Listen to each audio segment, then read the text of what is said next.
ulit. Darako na tayo sa lesson 7 sa gifts of the Holy Spirit. Okay.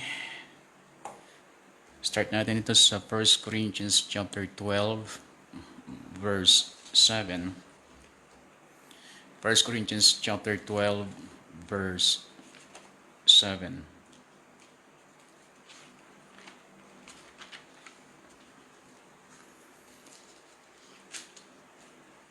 Sabi niya dito, but the manifestation of the Spirit is given to each one for the profit of all. For to one is given the word of wisdom through the Spirit, to another the word of knowledge through the same Spirit, to another faith by the same Spirit, to another gifts of healings by the same Spirit, to another working of miracles, to another prophecy, to another discerning of spirits, to another different kinds of tongues, to another the interpretation of tongues. But one and the same Spirit works all these things, distributing to each one individually as He wills. Okay, so sa verse na ito, sa mga verses na binasa natin ito, nandito lahat yung mga listahan ng 9 gifts of the Spirit. At kumbaga may mga categories ito para mas madaling i-memorize, mas madaling ma-recognize, at mas madaling mag-flow kapag ang Holy Spirit ay nais niyang mag-move as He wills sa mga gifts na ito. Okay, ang una, sabi natin category 1, ay yung tinatawag na utterance gifts, or sa iba, ang term na ginagamit nila ay vocal gifts. Ang iba ay gifts of inspiration. Yun ang term na ginagamit nila. Pare-pares lang din. Utterance gifts, vocal gifts, or gifts of inspiration. Okay, ang tatlong gifts na nasa category of the utterance gifts ay the gift of tongues, or sa King James Version, diverse kinds of tongues, sabi niya. Yung binasa natin kanina sa New King James Version, and sabi niya, to another the word of knowledge through the same Spirit, to another faith, etc., etc., to another different kinds of tongues, sabi naman niya sa New King James. So medyo mas mababaw siyang intindihin, o mas madali. Different kinds of tongues, interpretation of tongues, and the gift of prophecy.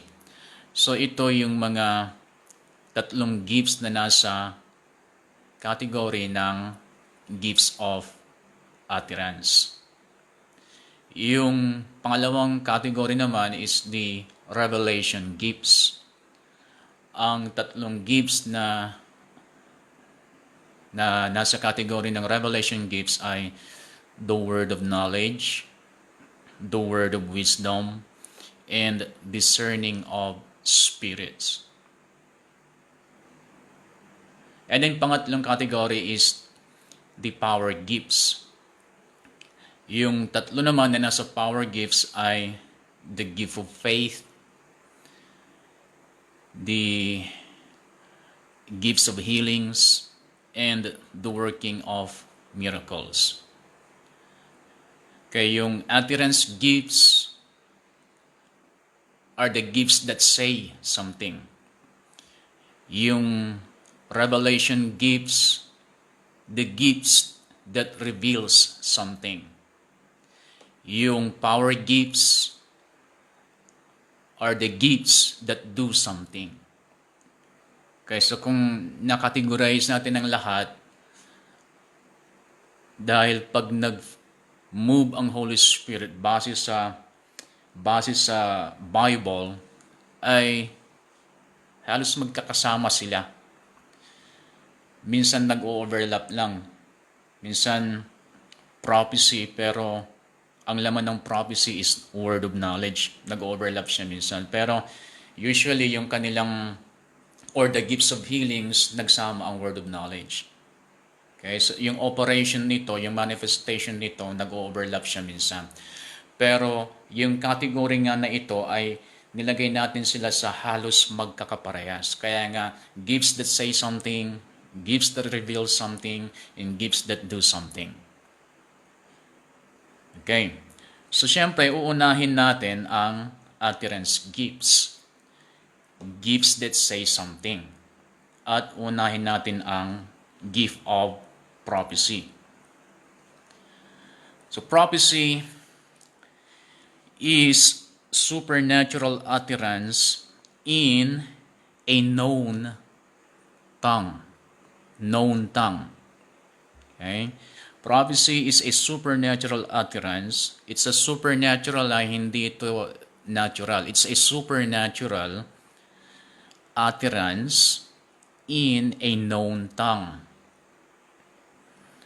Yung different kinds of tongues naman, or the gift of tongues kung tawagin, ay supernatural utterance in an unknown tongue. Unknown ito. The gift of tongues is supernatural utterance in an unknown tongue.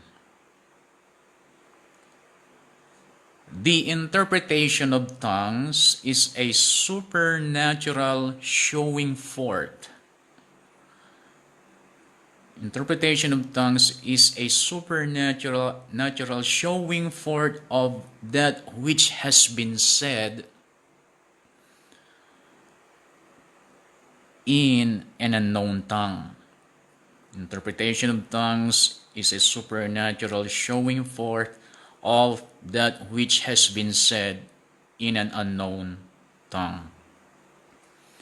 The Hebrew meaning of the phrase to prophesy. Okay, pag sinabing to prophesy, yung Hebrew meaning ng to prophesy is to flow forth. To flow forth. It also carries with it the thought to bubble forth like a fountain.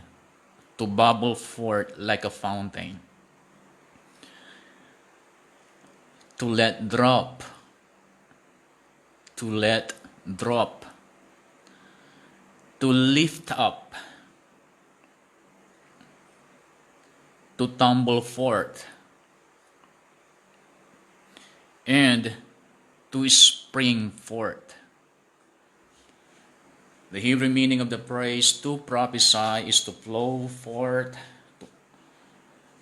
to bubble forth like a fountain, to let drop, to lift up, to tumble forth, and to spring forth. Yung Greek word naman nito, Greek word prophesy, means to speak for another. To speak for another.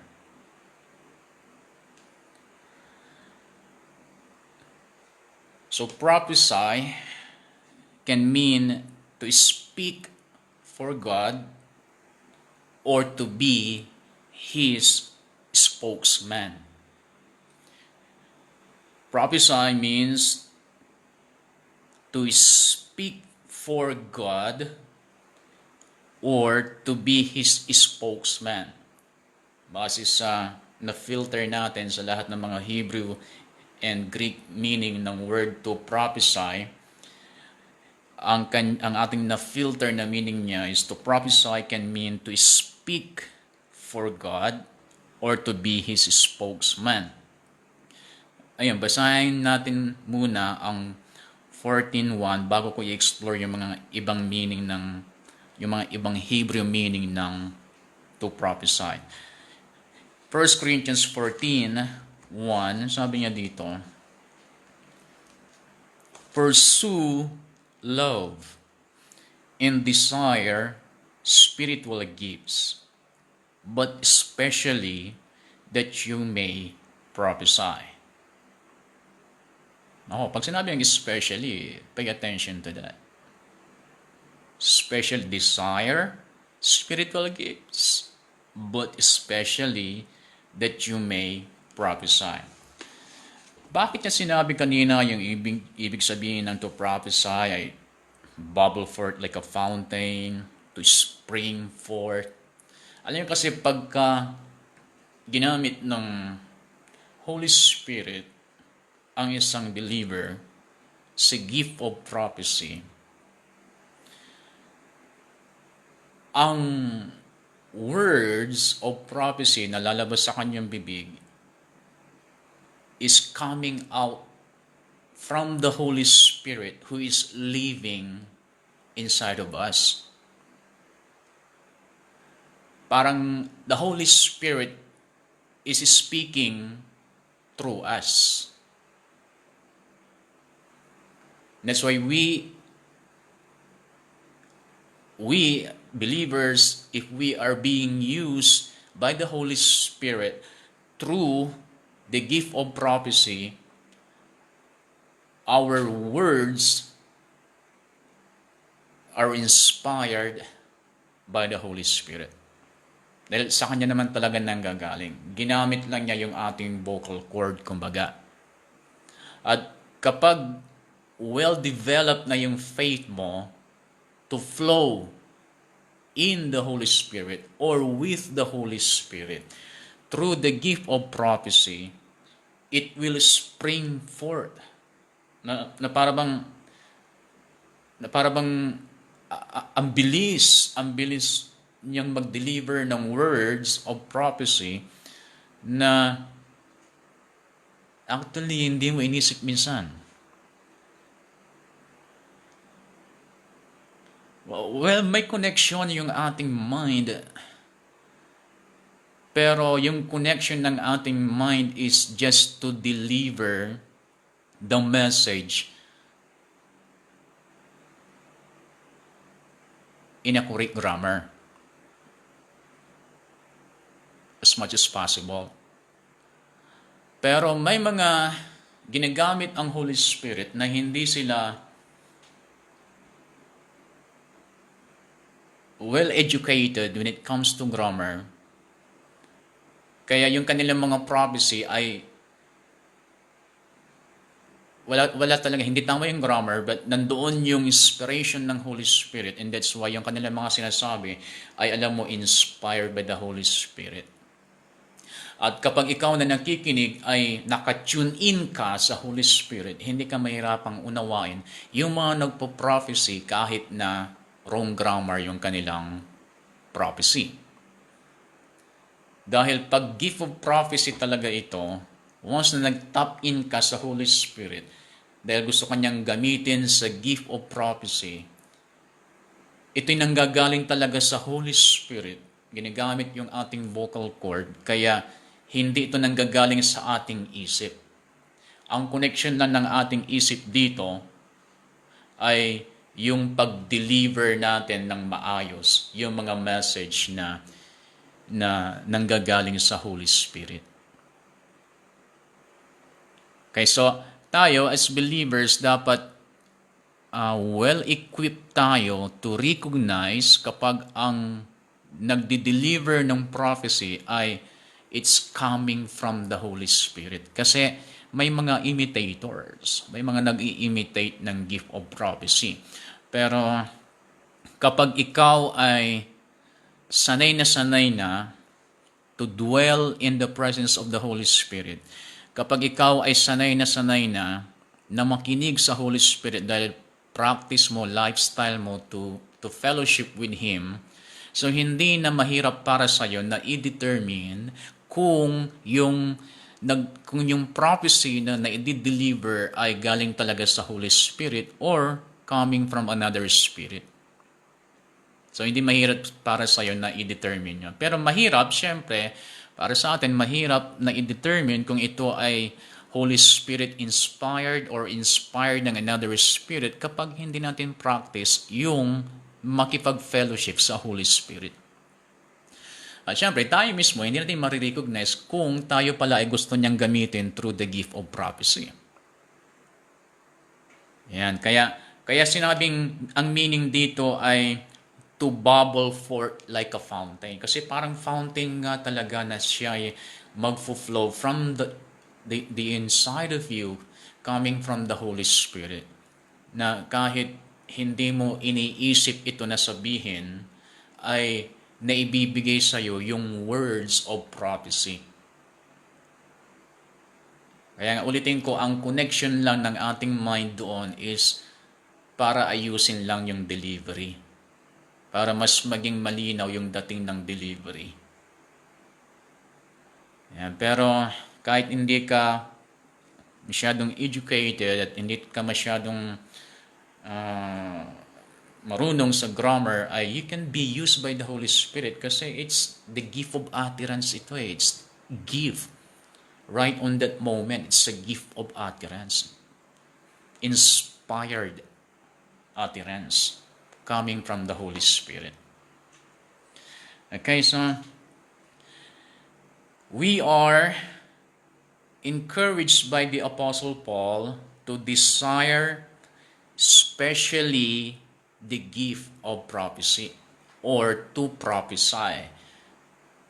So, hindi naman niya siguro ito sasabihin na i-desire natin na hindi naman siya available.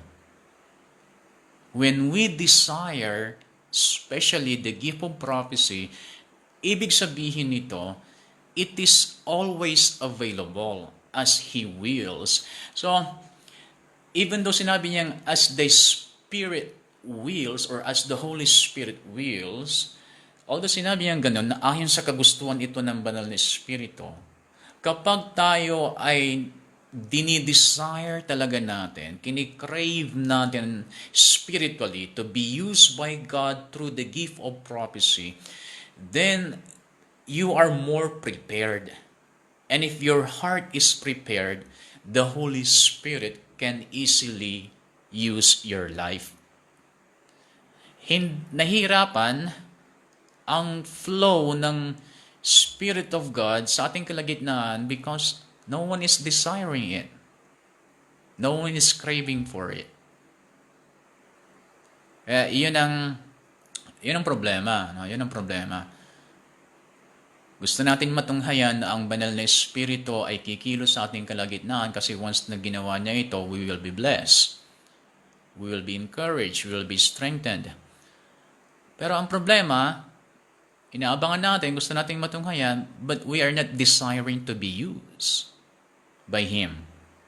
Yung craving natin to be used ay nag-create yun ng opportunity for Him to use us. So, ano nangyayari? Walang moving of the Holy Spirit sa kalagitnaan ng church. Kasi yung mga nag-attend ng church ay hindi sila na nag-crave na gamitin din sila ng Holy Spirit through the gift of prophecy. Ayan ang problema.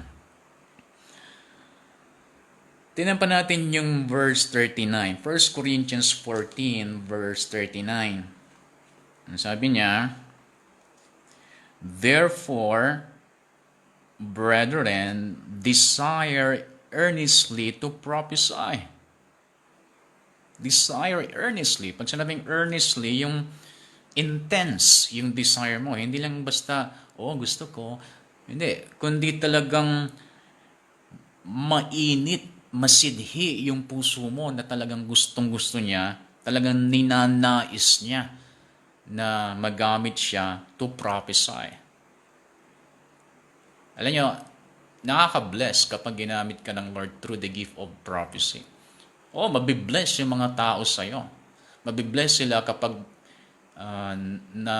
narinig nila yung prophecy. Pero ikaw din mismo na ginamit ng God na nag-deliver ng prophecy ay mabibless ka din. Okay, so yung titingnan natin yung pagkakaiba ng foretelling sa foretelling. May pagkakaiba ang foretelling sa forthtelling. Kasi pag sinabing foretelling, may ano siya may prediction siya mayroon siyang hula, kumbaga. Meron siyang, pag sinabing hula, this is something to happen in the future. At yun ay word of wisdom. At meron ding nag-i-imitate yan. Kaya marami kayong mga nakikitang nagtitrending, yung hula nila, babanggitin ko yung Nostradamus, mga ganon, yung mga nagbibigay ng horoscope, mga ganon, yung hinuhulaan yung palad natin, yan ay imitation ng words of wisdom or word of wisdom. Ito ay ginaya ng Satanas at hindi namamalayan ng mga tao, sila ay ginagamit pala ng Satanas to deceive people. So, ang pinanggalingan talaga nito ay word of wisdom, ginaya, imitation. Pero kung ako sa inyo, syempre, mas gusto ko yung original kaysa doon sa imitation. O, ang word of wisdom ay yung mangyayari in the future ni-reveal sa believer or sa minister, lalo na sa mga propeta na tinawag ng Lord. Okay, so ito ay foretelling. Meron siyang kasamang prediction. While foretelling ay basta nagsasalita ka lang. Sinasabi mo lang yung pinapasabi ng Lord, which is ang tawag ng marami dito ay simple gift of prophecy. This is foretelling. The gift of prophecy, the simple gift of prophecy that every believer can be used by God with this simple gift of prophecy. Iba yung foretelling.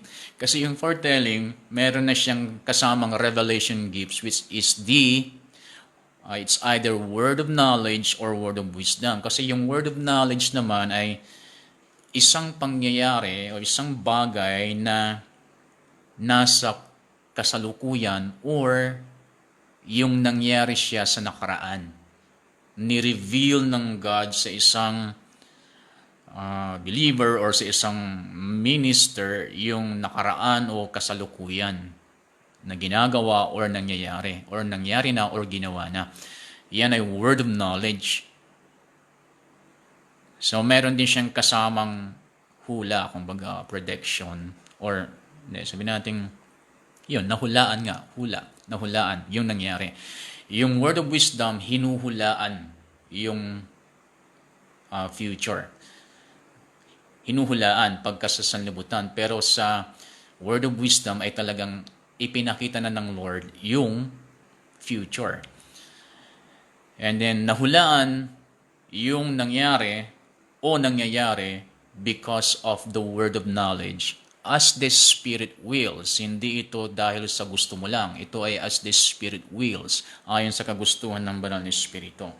So ganito, the simple gift of prophecy should not be confused with the prophetic office or with prophetic utterance that may come forth in the prophet's ministry. Ayan, titignan natin yung 1 Corinthians 14 kung ano yung purpose ng simple gift of prophecy, yung foretelling, not foretelling. Okay? So, simple gift of prophecy, every believer ay pwede silang magamit base or depende sa kanilang craving. Paano nila ito dinidesire to prophesy. So, available ito for every believer. Ito yung foretelling. But the foretelling with prediction, prophecy with prediction, not the simple gift of prophecy, ito ay nasa mangilan-ilan lamang. ng mga prophet. Okay? So, pero kung tayo ay gagamitin ng God sa simple gift of prophecy, what is the purpose of the simple gift of prophecy? Para hindi tayo malihis ng landas or para mas magiging confident tayo to be used by God in the simple gift of prophecy kasi every believer can be used with this gift. So tingnan natin, what is the purpose of the simple gift of prophecy? 1 Corinthians chapter 14 verse 3. But he who prophesies speaks edification and exhortation and comfort to men. So that is the purpose of the simple gift of prophecy. The three purposes of simple gift of prophecy. Number one is to edify the body of Christ. Number two, to exhort the body of Christ or the church members na present sa isang gathering. And then number three is to comfort. Okay. So kung ang sinasabi mong prophecy, sinasabi mo ginamit ka ng God as the Holy Spirit wills to prophesy, and then sinasabi mo, ginamit ako ng Lord to prophesy, and yet hindi na-accomplish yung three purposes na ito, or one of these three purposes, then ginamit ka ng hindi banal na espiritu. O hindi naman masamang espiritu, kundi siguro ay dahil lang sa gusto mo. Kasi kapag Holy Spirit yung gumagamit sa iyo to deliver the prophecy, you are accomplishing one of the purposes or both or the three of them, which is to edify, to exhort, and to comfort. Yung tatlo na ito ay dapat isa man lang dyan makikita mo sa naging result doon sa mga nakinig sa prophecy mo. Pag sinabi mong, I will prophesy because the Holy Spirit is giving me the anointing right now, and then make sure na yung delivery ng iyong prophecy, ang kanyang magiging dating sa mga nakikinig ay it's either to edify them, exhort them, or comfort them. Pag wala ni isa man dyan na maa-accomplish mo sa pag-deliver ng prophecy, then that's not the Holy Spirit. Maaring sa sarili mong kagustuhan lang na gusto mong mag-amit ng Panginoon. Okay? Wait for the signal of the Holy Spirit kasi may signal yan matututunan nyo yan as you continue to yield yourself with the Holy Spirit. Mahirap matutunan pag wala kang fellowship sa Holy Spirit. Parang ano lang yan, fellowship ninyo sa inyong mga mahal sa buhay.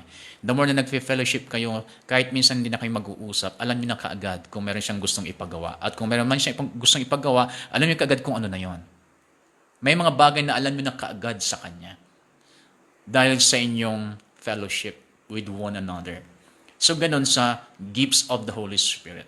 Hindi siya mahirap na i-detect yung signal yung go signal niya when it's time to prophesy. Kasi alam mo na. Dahil doon sa fellowship mo, sa iyong devotion sa Kanya, ay naririnig mo na siya. Diba sabi ng John chapter 10, my sheep knows my voice. Ang mga tunay na tupa, kilala nila ang boses ng Lord. Ang mga hindi nakakakilala sa boses niya, yung mga hindi tupa ng Lord. Siyempre, yung tupa kasi, na-attach na sa pastol nila.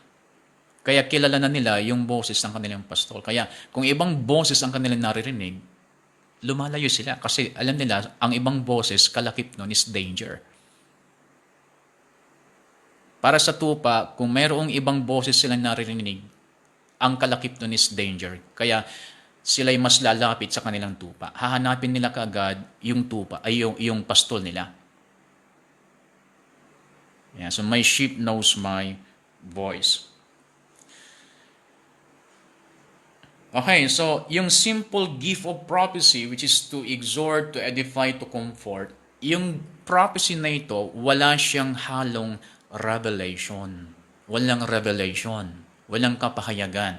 Walang inihayag na tungkol sa nakaraan, walang inihayag tungkol sa kasalukuyan, at walang inihayag tungkol sa hinaharap. So it's just a simple prophecy.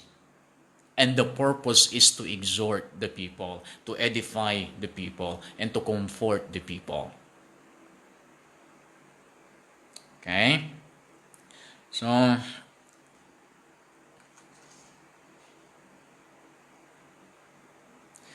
in the office of the prophet, no, in the office of the prophet,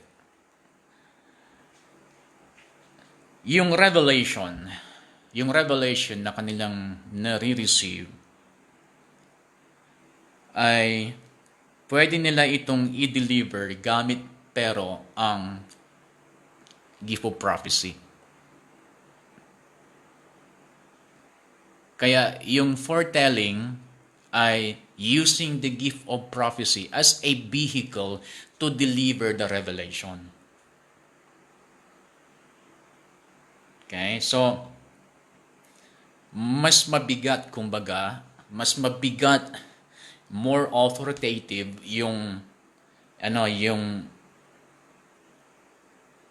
prophecy with revelation, foretelling, compared doon sa simple gift of prophecy, foretelling, to exhort, to edify, and to comfort. Okay, punta tayo sa mga iba pang point. Prophesying is more than preaching. Tandaan niyo yan. Prophesying is not preaching. Iba ang preaching. Kasi ang preaching, kailangan mo mag-prepare. Kailangan mo mag-study. I mean sa preparation, the preparation to study. Kasi kung hindi ka mag-study, you cannot preach. Well, you can preach pero hindi siya ganun ka-effective. Pero usually, lalo sa nag-uumpisa pa lang, hindi ka makapag-preach kung hindi ka nag-prepare, hindi ka nag-study. At kung ikaw ay mag-preach nang hindi ka nag-study, yun pa rin, ang pinreach mo ay yung mga napag-aralan mo na sa nakaraan. So, preaching is not prophesying kasi ang prophesying, makakapag-prophecy ka although hindi ka nag-study. As the Spirit wills, it will just come right at that moment. Hindi ka nag-study, but it will come, and you can prophesy, you can speak. And sometimes maikli, sometimes mahaba. Hindi kagaya ng preaching na may outline na sinusundan, pero prophecy, walang sinusundan, basta sinasabi mo lang as the Spirit gives you utterance. Or as the Spirit is leading you to say something. You just say it. Okay? And to preach, syempre, to preach means to proclaim, to announce, to cry, or to tell. The scriptural purpose of the gift of prophecy is different from the purpose of preaching. For example, Jesus didn't say that men would be saved by the foolishness of prophesying, but by the foolishness of preaching. Yan ang purpose ng preaching, for people to be saved. But the supernatural gifts of the Spirit are given to arrest people's attention, not to save them. Or in some part maybe, but the purpose of the utterance gifts, and one of them is prophecy, is to get the attention of people. But you can prophesy na walang naligtas. Kung malala niyo sa Acts chapter 2, they were filled with the Holy Spirit. They spoke in tongues, and yet walang naligtas until Peter preached. Okay? Sometimes there is an element of prophecy in preaching. When a person is anointed by the Spirit and is inspired to say things spontaneously that come from his spirit rather than his head. Sometimes, but not all the time, sometimes, at hindi sa lahat ng preacher, sa mga ilan lang, they can preach prophetically. Kumbaga, doon sa kanilang preaching, the Holy Spirit will give them knowledge, word of knowledge, and that is revelation knowledge, or the word of knowledge, or the word of wisdom. Or sometimes, the discerning of the spirits will operate while they are preaching. Kasi ang discerning of the spirits, mapupunta rin tayo doon, pero bibigyan ko kayo ng konting hapyaw. You can see Satan mismo minsan. You can see demons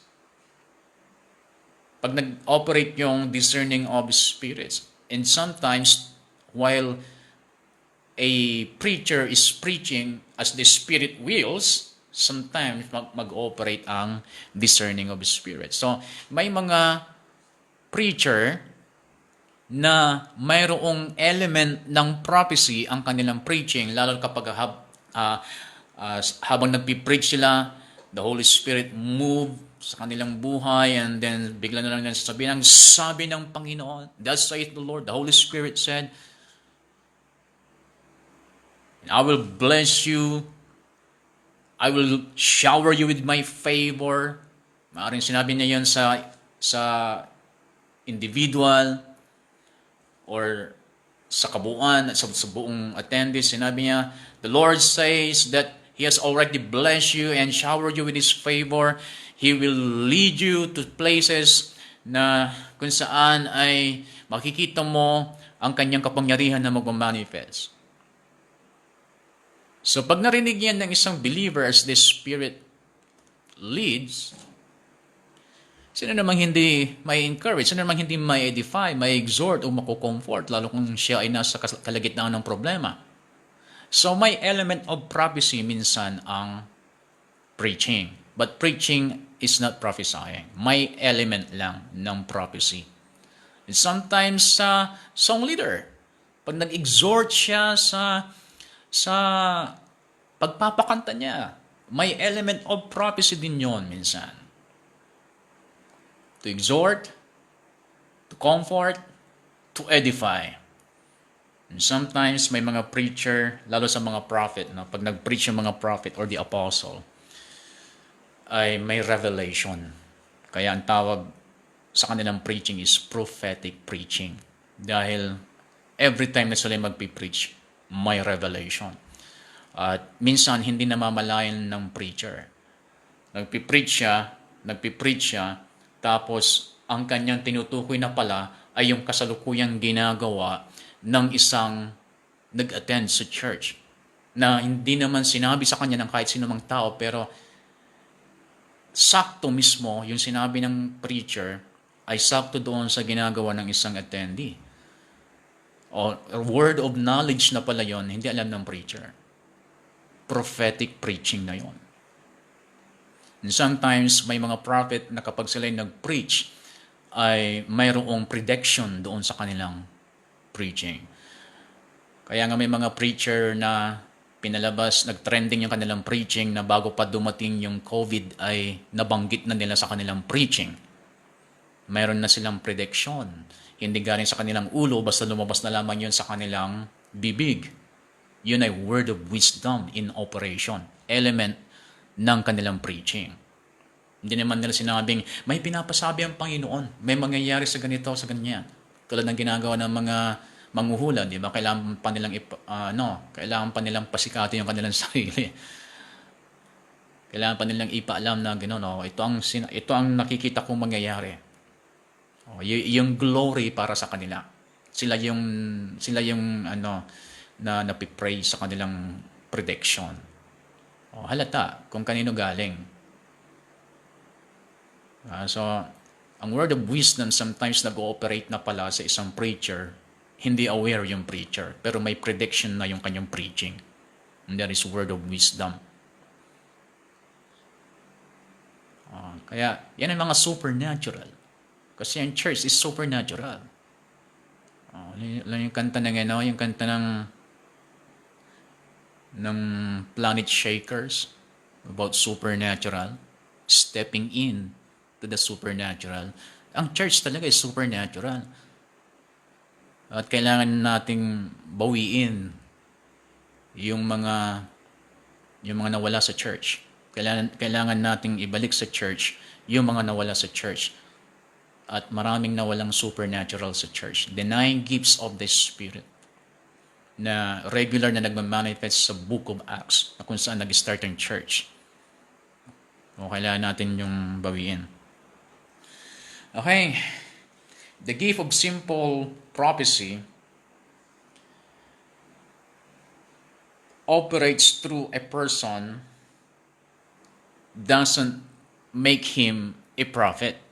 Kasi may mga ginamit ng Lord doon lang sa simple gift of prophecy to edify, to exhort, to comfort. Nagamit sila 2-3 beses, then ina-assume na nila na prophet sila. No. Hindi ibig sabihin na ginamit ka regularly sa simple gift of prophecy ay prophet ka na.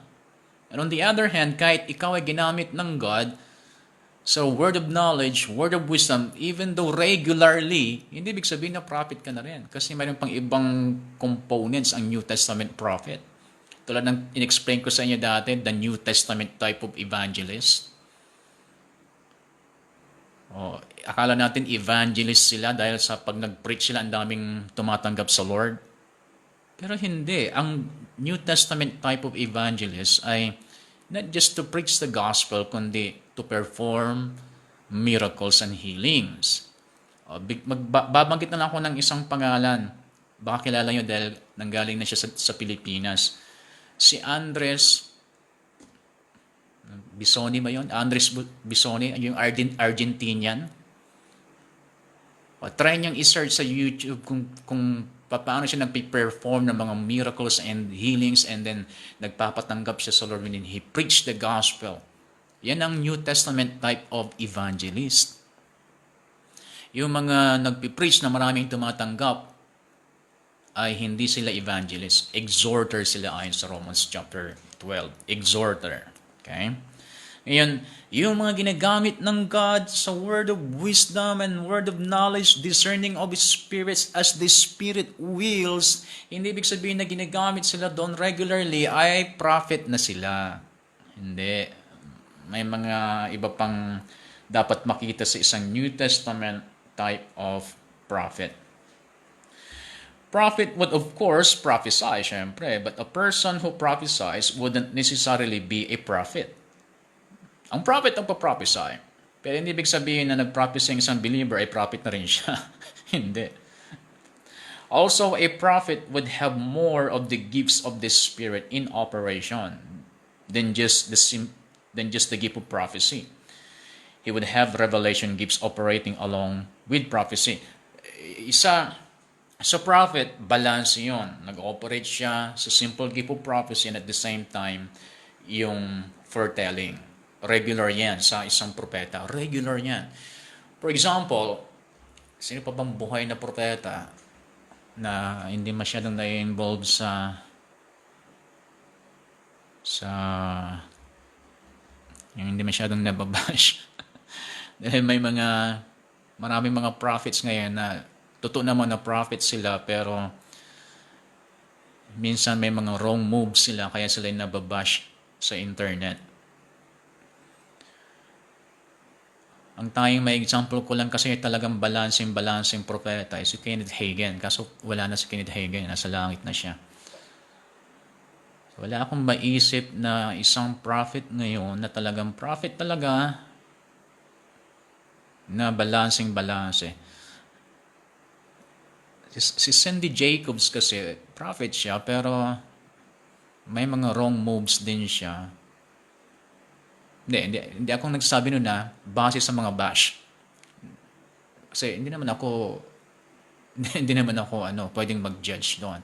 Ang daming nagja-judge sa kanya pero ayokong ma-involve doon sa ayokong makasama doon sa nagja-judge sa kanya. So base sa mga bash na nababasa ko sa comment doon sa mga videos niya ay maraming mga mistakes. So, pero maraming mga, wala lang ako maisip ngayon, pero maraming mga New Testament prophets sa ating kapanahunan ngayon na talagang regular, nag-ooperate sa kanila ang simple gift of prophecy and at the same time with revelation. Foretelling and foretelling. Okay. Yung 1 Corinthians chapter 14, tinan natin kung babak-upan natin yung mga tinatalakay ko. 1 Corinthians 14, verse 29. 1 Corinthians 14:29. Sabi niya, let 2 or 3 prophets speak and let the others judge. But if anything is revealed, okay, so ang tinutukoy niya, 2 or 3 prophets, ito yung New Testament prophet, hindi ito believers na nagmumove lang sa, or ginagamit lang ng Lord sa simple gift of prophecy. Ito ay New Testament prophet. And then sabi niya, dahil New Testament prophet, sabi niya, verse 30, but if anything is revealed. Ibig sabihin, dahil prophet siya, talagang pag siya nag-move sa Holy Spirit, ay talagang may revelation. So yan ay regular na kasama ng prophet niya. But if anything is revealed to another who sits by, let the first keep silent. So parang ibig sabihin ay, one by one tayo, one by one. Kung may nireveal ang Lord sa isa, mayroon din reveal ang Lord sa isa, balit 2-3 sila, then magbigayan muna tayo. Pero yung sinabi niyang reveal, 3 sila. 2-3, may ni-reveal. Ang 2 o 3 na ito, sila yung talagang tunay na New Testament prophet. May revelation. Not just a simple gift of prophecy.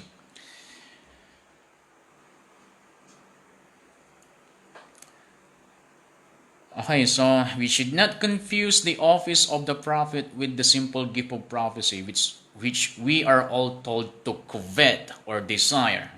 Doon sa 1 Corinthians 14:39, sabi niya doon, covet to prophesy. Yung word na covet ay, kung tutusin, hindi siya magandang term, hindi siya magandang salita. Kasi ginagamit to sa pagkuha ng asawa ng iba. Pero ibig niya sabihin dito, when it comes to simple gift of prophecy, pwede tayong pwede tayong mag-desire na tayo ang mauna. At mag-desire na pwede pang umulit. Mag-desire na gamitin tayo ng Lord ng ulit-ulit to deliver a simple gift of prophecy.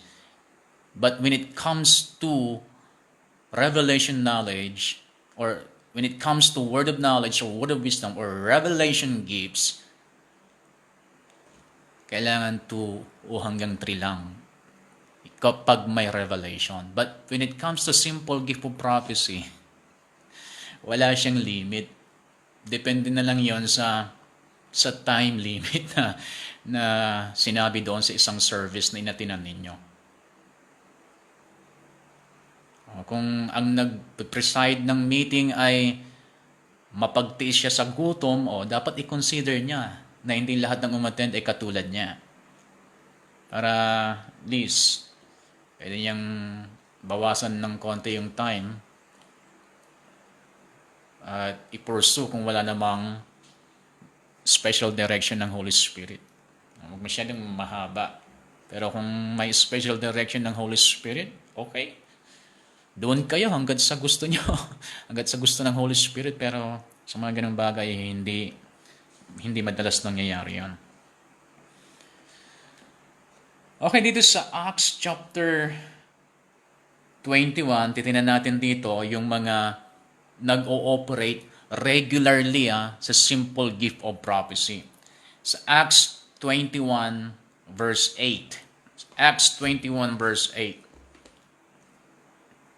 Sabi dito sa Acts 21 verse 8, And the next day, we that were of Paul's company departed, and came unto Caesarea, and we entered into the house of Philip the evangelist.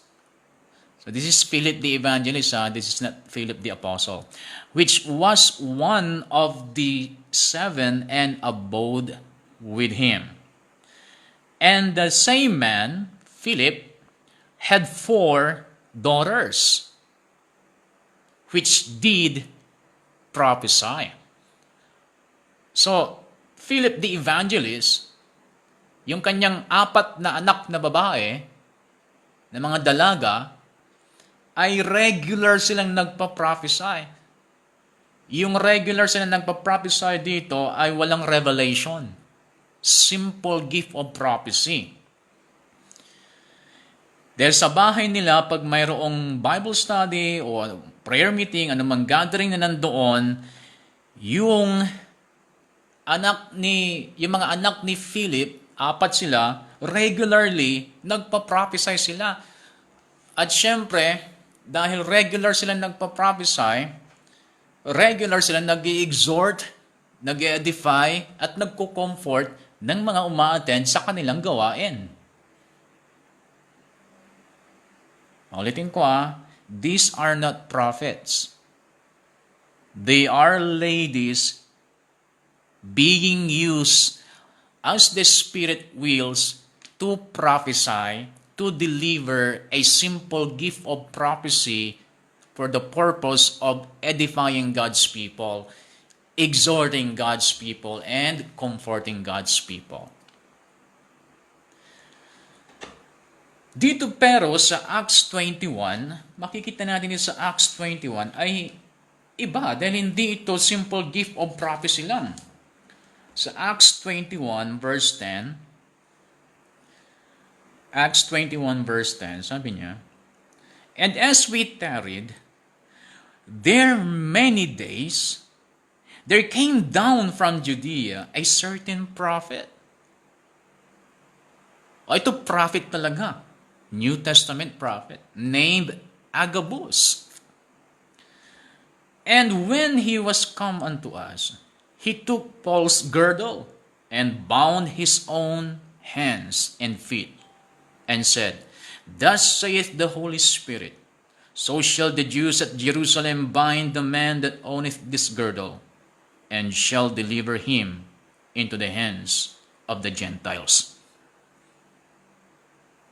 So yung prophecy dito ni Agabus, matindi ang kanyang address kasi sabi niya, ang sabi ng banal na espiritu. So ang banal na espiritu daw ang nagsabi noon. Although si Agabus ang nagsasalita. Hindi ito simple gift of prophecy. Kasi maaring hindi ito nakapagbigay ng comfort kay Apostle Paul. Kasi yung prophecy ni Prophet Agabus dito, nakadirekta kay Apostle Paul. Na sa kanyang pupuntahan, siya daw ay ikukulong doon. Siya itatali at ikukulong. Agabus wasn't necessarily prophesying here in the sense that we normally think of the gift of simple prophecy. He just had a message from the Holy Ghost, Holy Spirit. He had a message that had some revelation with it. Hindi pa nakakapunta si Apostle Paul sa kanyang pupuntahan. Pupunta pa lang. And then, may ipinarating ang banal na espiritu sa pamagitan ni Prophet Agabus. Yung mangyayari pa lang sa pupuntahan ni Apostle Paul, ni-reveal kay Agabus. Dahil nga prophet siya. Regular nag-ooperate sa kanila yung word of knowledge and word of wisdom. Yung ni-reveal kay Agabus sa buhay ni Apostle Paul, that is word of wisdom kasi mangyayari pa lang. May prediction na kasama doon sa kanyang prophecy. So, hindi ito simple gift of prophecy kasi mayroong revelation. Ngayon, wala siyang specific direction kung anong gagawin ni Paul. Kaya yung prophecy na ito na may revelation, depende na kay Paul kung tutuloy siya o hindi. Basta't ipinaalam lang sa kanya kung anong pwedeng mangyari doon sa kanyang pupuntahan.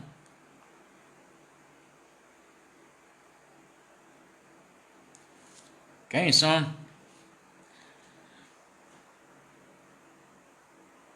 There are two possible ways of interpreting the word of wisdom that Agabus had for Paul, sabi ni Kenneth Hagin. One is, it was a word of wisdom delivered through the vehicle of prophecy. That's one of the two possible ways of interpreting yung prophecy ni Agabus. Number one is yung word of wisdom. The word of wisdom, yung nireveal sa kanya para sa future, ay dineliver niya through the gift of prophecy. And then second, reporting. Agabus was just reporting the word of wisdom he already knew by the Spirit of God. Alam na niya ito, revealed na ito sa kanya. Nire-report lang niya ito kay Apostle Paul. Walang specific direction kung ano dapat ang gagawin ni Apostle Paul. Okay, simple gift of prophecy, ginamit ang gift of prophecy, but may revelation. Kaya hindi ito simple gift of prophecy. This is not just to edify, to comfort, to exhort. Hindi ito nakaka-edify. Yung sasabihin mo yung masamang mangyayari in the future, hindi yan nakaka-edify, hindi yan nakaka-exhort, hindi yan nakaka-comfort. O after na na-report yung word of wisdom, kapag sila ay nagmi-meeting pa, prayer meeting pa, pag diretso pa yung worship, possible na mayroong simple gift of prophecy na magpa-prophesy para kay Apostle Paul. At kung simple gift of prophecy, that is to exhort Apostle Paul or edify or comfort Apostle Paul. Yan ang purpose ng simple gift of prophecy.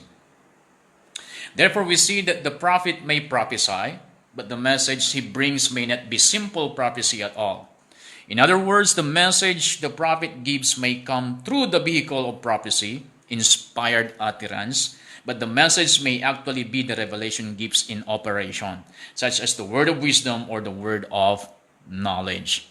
Okay, yung misuse ng gift of prophecy, kasi may mga kailangan natin matalakay ito kasi may mga gumagamit ng maling paggamit sa prophecy. Sabi ni Kenneth Hagin, the misuse of the gift of prophecy can cause confusion among believers. If people would use prophecy as the scripture teaches, it would be a great blessing to the body of Christ. But some people hear a minister who operates in the prophet's ministry bring forth revelation and they think they can do that too. So they try to bring forth some foretelling instead of just foretelling and they get into trouble. Ngayon naman, na-attract sila doon sa foretelling ng isang prophet kasi with revelation, not just a simple gift of prophecy. Itong mga nagfo-flow sa simple gift of prophecy na-attract sila dahil iba yung may revelation eh. So na-tempt sila ngayon na pati sila ay gumaya doon sa ginagawa ng propeta pero hindi naman talaga sa tinawag na propeta. Kaya ang nangyari ganito, sa kagustuhan nilang magamit sa prophetic ministry, gusto nilang mag-prophesy with revelation, ganito ang nangyari. Minsan hinuhulaan na nila na mamamatay na yung mahal mo sa buhay. Minsan hinuhulaan nila na masusunog yung bahay mo, madidisgrasya si ganito, si ganyan. At syempre kung ikaw na believer ay hindi ka well-educated sa gifts of the Spirit, paniniwalaan mo. At syempre, pag pinaniwalaan mo yun, kaya nangyayari. Kaya dapat hindi tayo, palilin lang. Dapat ma-recognize natin yung New Testament prophet, yung talagang called by God as a prophet, doon sa tinawag lang niya ang kanyang sarili, o inassume lang na siya ay nag-ooperate sa ministry of a prophet. Mayroon akong kilala na nakasama natin mismo. No? So, may kasamang assumption na tinawag siya as a prophet. Kaya kung ano-anong revelation ang kanyang sinasabi. At maraming napunta sa error na ganoon dahil na-attract sila sa mga prophet na nagpa-prophesy with revelation. And then, sabi nila, ako rin, anointed ako, kaya ko rin ng ganoon. Yan pala, yung ginagawa nila ay Nanguhula lang sila. Minsan tumatama. At pag tumama, nagkatsamba, din akala nila directed by the Holy Spirit, pero hindi. Ang nag-ooperate na doon is the familiar spirit, which is isang klase ng demonyo yon, isang klase ng evil spirit, yung the familiar spirit. Yung familiar spirit nag-ooperate yan sa mga manghuhula, sa mga albularyo, mga gano'n. Halos magkaparehas lang yan. Nalalaman nila yung isang bagay na hindi naman talaga ni-reveal sa kanila ng tao. Supernatural, nalalaman nila. Yan ay familiar spirit. So, dapat malaman natin yon. Kung Holy Spirit pa ang nandoon ang nag-i-inspire doon sa ginagamit, or familiar spirit na pala. Kalain mo ay hindi namin alam, may mga sinasabing ginagawa ko na hindi ako aware, hindi ako na-inform na ginagawa ko pala 'yon. may mga nakasalamuha tayong ganoon. Ano mga sinasabi ang ginagawa ko at ginagawa ng ating mga ibang kapatiran na hindi naman nila ginagawa, pero pinipilit na ginagawa. At pinagre-repent nila tayo. Pinagre-repent nila tayo sa isang bagay na ginagawa daw natin, pero hindi naman natin alam kung ginagawa natin yun. Hindi naman natin alam na ginagawa pala natin yon. Ano ba yan? So yan ay familiar spirit. These people were misusing whatever gift they may have had. But if people would just stay with the simple gift of prophecy, speaking unto men to edification, exhortation, and to comfort, they would be fine. Yung tinutukoy ko sa inyo, nako, kung mag-stay lang siya sa simple gift of prophecy, okay siya, walang problema. As in, walang problema pag siya nag-deliver ng prophecy, the gift of prophecy, the simple gift of prophecy, okay, walang problema. People are edified, people are comforted, exhorted, pero ang problema kasi, nagtatry siya to move sa prophetic. Nawala naman siya talaga doon. Kasi pag nandun siya, halata kapag siya magpipreach. Madaling makilala yung mga nasa ministry of the prophet. Sa preaching pa lang, iba na. May dating na yung kanilang preaching. Ako nga, regular ako nag-flow sa prophetic teaching and preaching, pero hindi ko sinasabing prophet ako. Hindi ko sinasabing apostle ako, although ako nakaka-establish ng mga group. Hindi ko sinasabing nakakapag-establish ako, nakakapag-build ako ng leadership. Pero hindi ko sinasabing apostle ako. Masaya na akong tawagin nilang sir o brother. Sa totoo lang, ayaw ko rin patawag na pastor. Ganun lang nakasanayan ng tao kasi. Pero sa akin, mas masaya ko pag tinatawag nila akong brother or sir. Pag pastor, okay lang, pero kasi yun naman ang tawag sa marami, basta ministers. Basta wag na lang akong tawaging apostle o prophet. So nakakaya pag gano'n. Maraming mga nasasaktan. Maraming nadidestroy na relationship dahil sa pag-assume ng marami na pilit nila nagfo-flow sa prophecy with revelation. Samantalang doon sila ginagamit sa simple gift of prophecy. Ganda sana, magiging blessing sila sa body of Christ pag nag-stay lang sila doon to prophesy as the Spirit wills the simple gift of prophecy.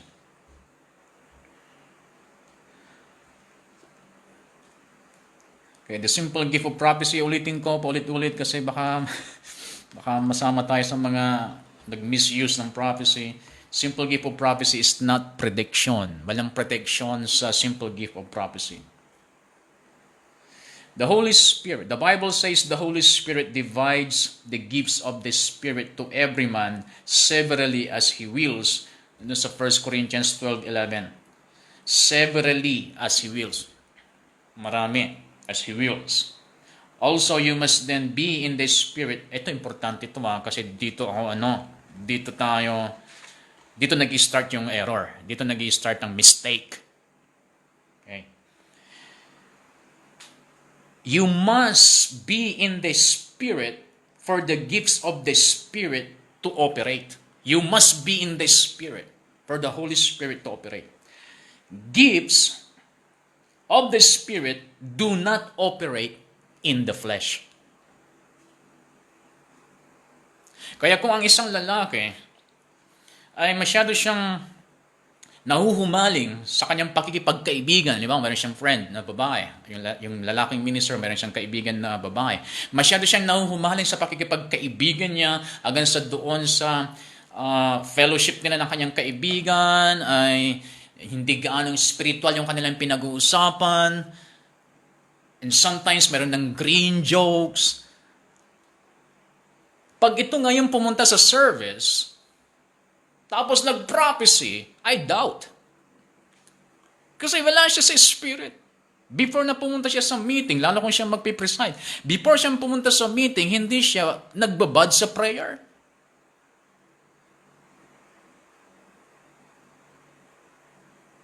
Magfo-flow ang gifts of the Spirit kapag ikaw ay nag-stay sa spirit realm. Kung ikaw ay babad sa flesh, although hindi kasalanan yung ginagawa mo, pero babad ka sa flesh. Pinagbigyan lahat ng gusto ng iyong flesh. For example, babad ka sa television kasi yung mata mo gusto pa niya manood. Tapos magpa-prophecy ka sa akin. 3 hours ka sa Facebook, tapos magpa-prophecy ka sa akin. Kasi ganun yung nag-prophecy sa akin eh. Online siya 24 hours a day. Nagpipray ako, mini-message ako sa messenger eh. Tapos na akong mag-pray, gusto niya makipag-tsikahan eh. Then magpipray na ako ulit, messenger pa rin siya. And then nalaman ko, mayroon pa siyang ibang ka-messenger. Tapos magpa-prophecy siya sa akin. Wala siya sa spirit. Nasa flesh siya. Tapos magpa-prophecy siya sa akin. Nag-ooperate ang gifts of the Spirit kapag ikaw ay nasa Spirit.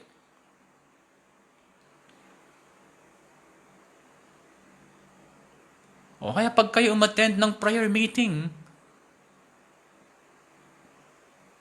be sure na nasa Spirit kayo bago kayo magkaroon ng lakas ng loob na mag-prophecy. Or magsabi ng sinasabi yung revelation niyo. Kung ang ginawa mo pala before kang pumunta sa prayer meeting ay kung ano naman ginawa mo in the flesh. Tapos sabi niyo pa, makinig kayo mga kapatid, makinig kayo, sabi ng Panginoon. Ang lakas ng loob natin sabihin yun, pero galing tayo sa flesh.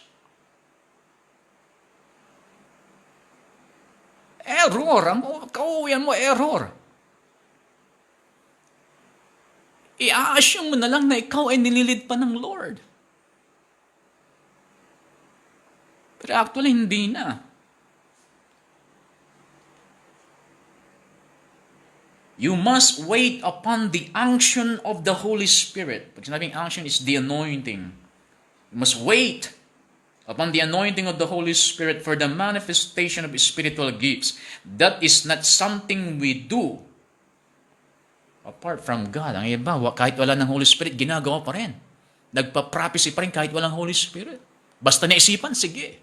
No, you must wait for the anointing. Kasi yung anointing that will come on you to prophesy, that is the go signal. At paano dadalo yun if you are not in the Spirit? Pag hindi ka babad sa prayer, pag hindi ka babad sa worship, pag hindi ka babad sa pakikipag-fellowship sa Holy Spirit, Paano magfo-flow ang anointing to prophesy? Paano magfo-flow ang Holy Spirit to reveal things? It is amazing, sabi ni Kenneth Hagin, it is amazing how many people have followed the wrong teaching along this line. But there is no use in the backing off from the real and the genuine because of the counterfeit. That is all the more reason we need to allow the Holy Spirit to demonstrate the genuine gifts of the Holy Spirit through us and show people from the Word of God what is genuine. Although may mga mistakes and errors ng mga ministers tungkol dito, hindi ibig sabihin na hindi tayo mag-flow sa gifts of the Holy Spirit. Mas lalo tayo dapat mag-flow sa Holy Spirit. Mas lalo natin bigyan ng Holy Spirit ng opportunity to flow. Na sa ganun, makita nila kung ano ang genuine.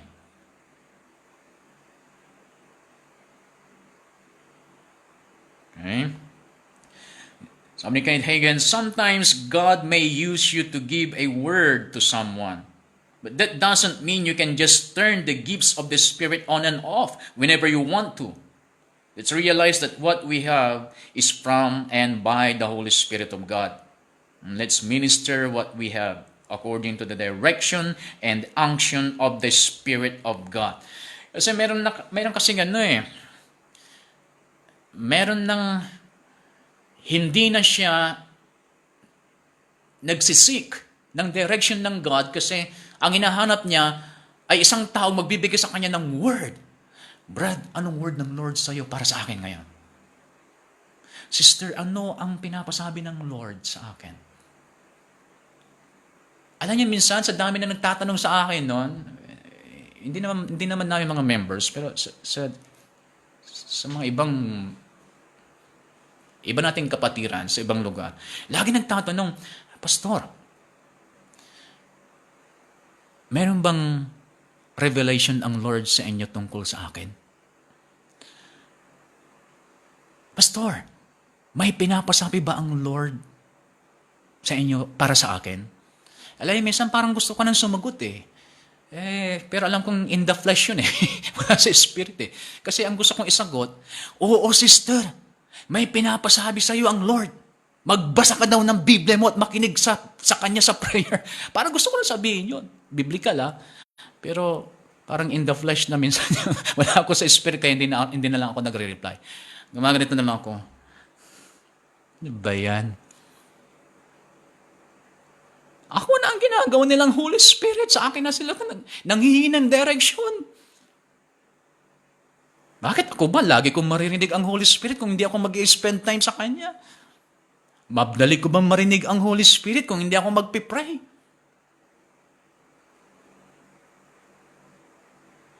Para sa aking sarili nga, hindi ko basta-basta mapapakinggan kung hindi ako mag-spend time sa Lord. Ikaw pa. Yung para sa'yo pa. Pero may mga times na talagang pag nag-pray ako at nagbabad ako sa Panginoon, talagang may mga nire-reveal sa akin ng Lord ng mga tao. At pagkatapos kong mag-pray, chinachat ko na ang mga yan. At ayaw kong sabihin sa kanila na, alam mo ba, brother, na nag-pray ako ngayon at sinabi ng Lord ganito, ganyan. Hindi ko sinasabing ganon.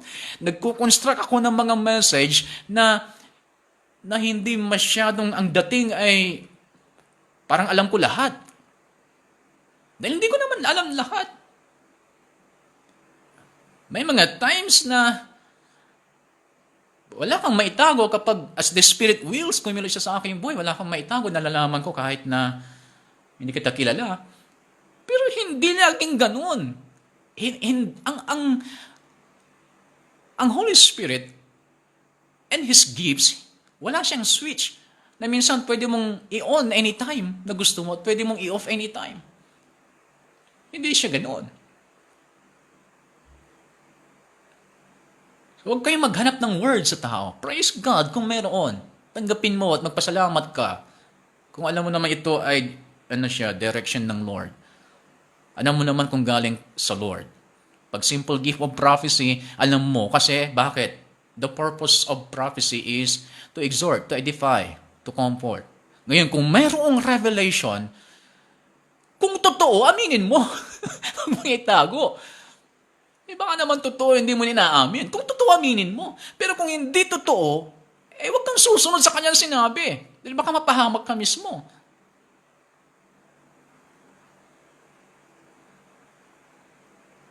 So, maraming dapat i-balance. Dito sa 1 Corinthians 14:26, yung manifestations of the Holy Spirit in corporate worship. Ito corporate worship, no? Yung pagsasama-sama na mananampalataya. Nakalimutan ko kung anong oras ako nag-start. Ganun ulit. Kung sumobra, di bawasan sa susunod. Kung kumulang, dagdagan sa susunod. Pero dito sa 1 Corinthians 14:26, tungkol ito sa pagsasama-sama natin, pagkikita-kita natin as believers. 1 Corinthians 14:26, sabi, how is it then, brethren, when ye come together, every one of you, kalahin mo, everyone, ito ay pattern ng New Testament gathering, ha? Wala tayong gathering ngayon muna, pero pag tayo nag-start ng gathering, ito ay ipapatupad ko. Once na binalik natin yung gathering natin, ito dapat ang makita natin. Everyone hath a psalm, hath a doctrine or teaching, hath a tongue, hath a revelation, hath an interpretation. Let all things be done unto edifying. Okay, itong point ko sa inyo. Bakit ko sinabing ibabalik ko ito sa New Testament dahil ito ay pattern, guidelines of New Testament worship gathering. Ibig sabihin nito, kung sinabing ang bawat isa sa inyo na dadalo, sabi niya, magkaroon ng psalm, unahin mo natin psalm.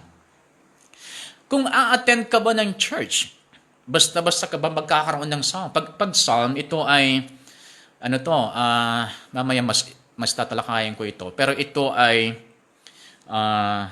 kanta. Pero hindi lahat ng psalms ay kanta. Sometimes, para siyang poem or ode, gano'n, na pwede mong i-recite. Okay? So, basta-basta bang dumarating ito? Basta-basta ka na lamang magkakaroon ng psalm o ng bagong kanta. Nang walang preparation, nang hindi ka nag-spend time sa Lord. Basta-basta ka ba magkakaroon ng doctrine or teaching na hindi ka nagbabad sa Bible? Magkakaroon ka ba basta-basta ng gift of tongue, revelation, interpretation kung hindi ka nag-prepare? Ibig sabihin nito, when you come together, sabi niya, believers to a believers meeting. Believers meeting. Probably Wednesday, depende sa nakasanayan nyo sa church nyo. Kasi sa amin, Sunday, hindi yan believers meeting sa amin. Kasi Sunday, pagkakataon namin makapag-invite ng mga unbelievers. So, hindi yan talaga gathering of the believers yung Sunday namin. Pero pag mayroong prayer meeting ng Wednesday or ng Friday, it's either sa church o sa mga bahay-bahay, that's the believers meeting. Pag pupunta ka sa believers meeting, ito yung guidelines. Dapat mayroon kang psalm, doctrine, tongue, revelation, interpretation. Ito ay mangilan-ilan lamang na manifestation ng gifts of the Spirit. May mga iba pa dyan.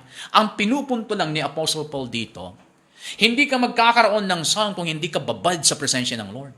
Ang ipinupunto ni Apostle Paul dito, bago ka pumunta sa gathering, puspos ka na. Kasi pag pupunta ka sa gathering, napuspos ka na, you are ready to worship and to praise and to hear and to listen and to receive God and His Word. His Word and His revelation. Pero pag pupunta ka na hindi ka prepared, na hindi ka puspos, hindi mo namamalayan, ikaw mismo nakakapigil sa pagkilos ng Holy Spirit. Tayo mismo nakakapigil kasi anong saysay ng kanyang gagawin kung ang mga umattend hindi prepared na tumanggap? Halimbawa ikaw, anong saysay ng mga sinasabi mo kung yung kausap mo hindi naman niya tinatanggap? Kahit gaano kaganda yung sinasabi mo kung yung kausap mo ayaw tumanggap. So ang pattern ng pagpunta sa believers meeting, it's either Bible study or prayer meeting or believers convention, basta yung mga believers ang nag-gather, ang pattern dito, ang guidelines dito is kailangan puspos ka muna. At doon sa pagkapuspos mo, alam mo, you are ready to deliver message from God. You are ready to give your teaching. You are ready to exhort them through prophecy. Ang hihintay mo na lamang is the go signal of the anointing. Kung wala namang go signal, hindi mo gagawin kahit gaano ka prepare. Kahit gaano ka prepared. So, mas madali para sa Holy Spirit na mag-flow kapag ang mga nag-gather ay ready to praise God, to worship God, and to receive from God. Mapapadali para sa Holy Spirit na mag-flow. Okay? Last point, tatapusin ko na sa last point na ito. The Holy Spirit will manifest Himself as we seek the Lord. Okay? Kagaya dito sa Acts chapter 13. At ito mga New Testament guidelines to sa pagpunta sa meeting. Acts chapter 13 verse 1 to 4. Now there were in the church that was at Antioch certain prophets and teachers. Itong mga prophets and teachers nag-gather. Matindi yan pag-gathering of the ministers. Nag-gather ang mga prophets at teachers. Ano kayang mangyayari sa kanilang gathering? Barnabas and Simeon, that was called Niger, and Lucius of Cyrene, and Manaen, which had been brought up with Herod the Tetrarch and Saul, as they ministered to the Lord. Tindi to. Nagsama-sama ang mga prophets and teachers for the purpose of ministering unto the Lord. Not to minister one to another. Their purpose is not to minister to one another. Not to receive encouragement from one another. Hindi yan ang purpose nila. Ang mga anointed pag nag-gather, hindi sila after sa makukuha nila. Ayan ang nakasanayan ko. Kapag pupunta ako sa meeting, kahit nung ako'y bata pa, pag pupunta ako sa meeting, hindi ako after sa makukuha ko. Although ready ako na tumanggap kung meron man specific voice ang Lord sa akin, specific word. But I am there to give thanks to the Lord and to give praise unto Him. And I am always ready to be used by Him if He wills. Yan ang aking mindset sa pagpunta sa believers meeting o ministers meeting. I will go there to minister unto the Lord, ready to receive from Him. Kung meron siyang sasabihin. But my purpose is for me to submit my whole life kapag nandun na ako, kung meron pang kailangang i-submit, and to worship Him and to seek Him pag nandun na ako. Ganun mismo yung purpose ng mga prophets and teachers na ito na nag-gather. Then nag-fasting pa sila. Ito yung mga nakikita ko. Pag anointed yung mga nakikita-kita, they will meet together to minister unto the Lord and to fast. Pag hindi anointed, they will meet together to eat. Magkwentuhan at kumain. Yan ang mga hindi anointed pag nagkita-kita. Dito mga prophets and teachers, anointed prophets, anointed teachers, nagkita-kita sila ang purpose to minister unto the Lord and to fast. Mag-fasting. Ang mga anointed pag nagkita-kita para magkwentuhan at kumain. Yung mga nagbabalak dyan. Magpipiknik mamaya. As they ministered to the Lord and fasted, ano nangyari? The Holy Spirit said. Bakit nagsalita ang Holy Spirit? Kasi nagkita-kita sila to minister unto the Lord and fast.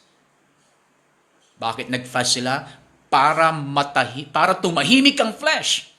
Bakit nag-fasting? Para tumahimik ang flesh. Kasi maingay ang flesh. Maingay ang flesh. Nakakainis, maingay ang flesh. Gusto ko Facebook, gusto ko Twitter, gusto ko Instagram, gusto ko barkada, gusto ko alak, gusto ko sigarilyo, gusto ko ganito, ganyan. Maingay ang flesh. Gusto ko ng matamis, gusto ko ng ganito, junk foods, gusto ko ng maraming kanin, gusto ko ng ganitong pagkain. Maingay ang flesh. Kaya ang ginawa nila, pinatahimik ang flesh. Fasting. Nung tumahimik yung flesh, ang naririnig nila, hindi ingay ng flesh kasi tumahimik. Ang narinig nila ay ang boses ng Spirit. The Holy Spirit said. Palagay niyo, kapag ibabalik natin yung guidelines ng pagpunta sa believers meeting, mag-ibabalik natin yung biblical guidelines, at yung mga hindi makakasunod sa guidelines, hindi pwedeng umattend, palagay niyo, ilan ang darating?